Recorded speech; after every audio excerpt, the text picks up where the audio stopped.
আজকে আমরা সূরা আন-নাস নিয়ে কথা বলবো।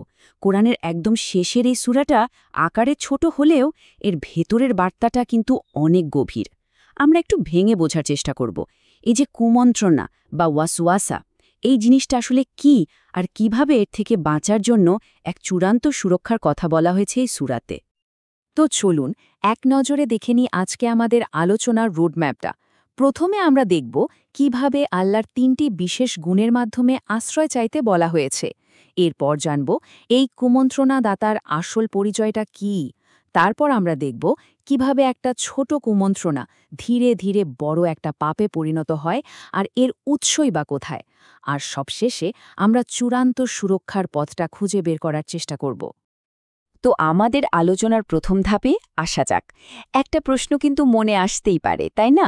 যে শুধু আল্লাহর কাছে আশ্রয় না চেয়ে তার ৩টা বিশেষ গুণের কথা আলাদা করে কেন উল্লেখ করা হলো? আসলে এই ৩টা গুণের মধ্যেই কিন্তু লুকিয়ে আছে সুরক্ষার আসল রহস্যটা। এই যে দেখুন, আশ্রয়ের ৩টা স্তম্ভ। রব্বুন্নাস মানে মানবজাতির প্রতিপালক, মালিকুন্নাস মানে মানবজাতির বাদশা বা শাসক, আর ইলাহুন্নাস মানে মানবজাতির একমাত্র উপাস্য। এই ৩টা নাম রব, মালিক আর ইলাহ আসলে আল্লাহর সর্বময় ক্ষমতা আর কর্তৃত্বকে প্রকাশ করে। ভাবুন তো, যিনি আমাদের সৃষ্টিকর্তা, পালনকর্তা, আবার তিনি আমাদের একচ্ছত্র শাসক এবং একমাত্র উপাসনার যোগ্য, তার কাছে আশ্রয় চাওয়া মানে এক কথায় একটা দুর্ভেদ্য সুরক্ষা বলয়ের মধ্যে চলে আসা। মানে ব্যাপারটা দাঁড়াচ্ছে, যখন কেউ এই ৩টি নামে আশ্রয় প্রার্থনা করে, সে আসলে মনে প্রাণে স্বীকার করে নিচ্ছে যে একমাত্র আল্লাহই সব ধরনের অনিষ্ট থেকে রক্ষা করার পূর্ণ ক্ষমতা রাখেন, আর কোনো শক্তি নেই যার উপর ভরসা করা যায়, কারণ চূড়ান্ত ক্ষমতা তো শুধুই তার। আচ্ছা, সুরক্ষার বর্ম তো হল, কিন্তু আমরা কার থেকে সুরক্ষা চাইছি? চলুন এবার সেই শত্রুর পরিচয়টা একটু জেনে নেওয়া যাক। কোরআনে তাকে একটা বিশেষ নামে ডাকা হয়েছে, আল ওয়াসওয়াস আল খান্নাস। তো কে এ আল ওয়াসওয়াস আল খান্নাস, যে কিনা কুমন্ত্রণা দেয় আবার লুকিয়ে পড়ে? নামটা শুনলেই কেমন একটা রহস্যময় ব্যাপার মনে হয়, তাই না? চলুন এই নামটাকেই একটু ভেঙে দেখি, তাহলেই তার কাজের ধরনটা পরিষ্কার হয়ে যাবে। নামের প্রথম অংশটা হল আল ওয়াসওয়াস। এর মানে হল যে বারবার কুমন্ত্রণা দেয়। এটা কিন্তু একবারের ব্যাপার না। সে এত সূক্ষ্মভাবে মনের মধ্যে খারাপ চিন্তা ঢুকিয়ে দেয় যে মানুষ টেরই পায় না চিন্তাটা কোত্থেকে আসছে।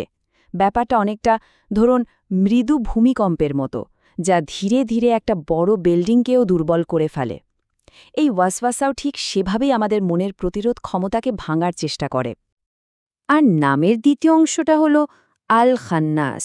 এর মানে হল যে পিছু হটে যায়, লুকিয়ে পড়ে। এটাই তার আসল কৌশল। সে প্রথমে কুমন্ত্রণা দিয়ে একটা খোঁচা দেয়। যেই না কেউ আল্লাহকে স্মরণ করে বা সচেতন হয়ে যায়, সাথে সাথে পালিয়ে যায়, লুকিয়ে পড়ে। কিন্তু সে কিন্তু একেবারে চলে যায় না। সে অপেক্ষা করে কখন আবার মনটা অন্যদিকে যাবে, আর ঠিক তখনই আবার ফিরে আসে। তাহলে পুরো পরিচয়টা কি দাঁড়ালো? সে এমন এক ধূর্ত আর নাছোড় বান্দা শত্রু যে বারবার চেষ্টা করে, ধরা পড়ার ভয়ে পালিয়ে যায়, আর সুযোগ পেলেই আবার ফিরে এসে হানা দেয়। আমাদের অমনোযোগের মুহূর্তগুলোই তার সবচেয়ে বড় অস্ত্র। আচ্ছা, এই যে কুমন্ত্রণা বা ওয়াসওয়াসা, এটা কাজ করে কিভাবে?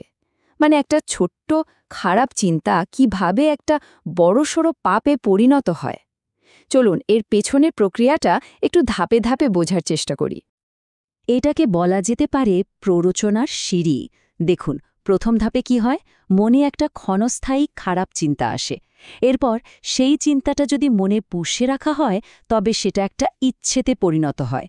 তৃতীয় ধাপে সেই ইচ্ছেটা আরও শক্তিশালী হয়ে একটা পাকা সংকল্পে রূপ নেয়। আর শেষ ধাপে সেই সংকল্পটাই একটা খারাপ কাজে পরিণত হয়। দেখছেন তো কিভাবে একটা ছোট্ট স্ফুলিঙ্গ থেকে দাবানল তৈরি হয়? এজন্যেই বলা হয় একেবারে শুরুতেই ওই প্রথম চিন্তাটা আসার সাথে সাথেই সুরক্ষা চাওয়াটা সবচেয়ে জরুরি। এই কারণে সূরা আন-নাসে শুধু পাপ থেকে নয়, বরং কুমন্ত্রণাদাতা বা আল ওয়াসওয়াস থেকে আশ্রয় চাইতে বলা হয়েছে। মানে সমস্যাটাকে একেবারে গোড়াতেই শেষ করে দেওয়ার জন্য প্রার্থনা করা, যাতে ওই ছোট্ট চিন্তাটা আর বড় হতে না পারে। এখন একটা খুবই ইন্টারেস্টিং ব্যাপার আছে। এই যে কুমন্ত্রণা, এটা আসে কোথা থেকে? আমরা হয়তো ভাবি এটা শুধু শয়তানের কাজ, কিন্তু কোরআন বলছে এর উৎস কিন্তু একাধিক। আয়াতে একদম পরিষ্কার করে বলা হয়েছে কুমন্ত্রণাদাতা হতে পারে মিনাল জিন্নাতি ওয়ান্নাস, মানে জিনদের মধ্য থেকে এবং মানুষদের মধ্য থেকেও। তার মানে কুমন্ত্রণা শুধু অদৃশ্য জগৎ থেকেই আসে না, আমাদের আশেপাশের মানুষ, বন্ধুবান্ধব, সহকর্মী, তাদের থেকেও কিন্তু খারাপ পরামর্শ বা প্ররোচনা আসতে পারে। তাই আমাদের সতর্কতাটা দ্বিমুখী হওয়া দরকার। শব্দ দুটো কিন্তু খুব তাৎপর্যপূর্ণ। জিন শব্দের মূল অর্থই হল গোপন বা অদৃশ্য, আর নাস বা ইন্স শব্দের অর্থ হল দৃশ্যমান, যাদের আমরা দেখতে পাই। মানে হুমকিটা যেমন অদৃশ্য জগৎ থেকে আসতে পারে, ঠিক তেমনি আমাদের এই দৃশ্যমান জগৎ থেকেও আসতে পারে। এমনকি একটি হাদিসেও এই বিষয়টা আরও পরিষ্কার করা হয়েছে। এখানে বলা হচ্ছে, হে আবুজার, মানুষ ও জিন শয়তানের অনিষ্ট থেকে আল্লাহর পানাহ চাও।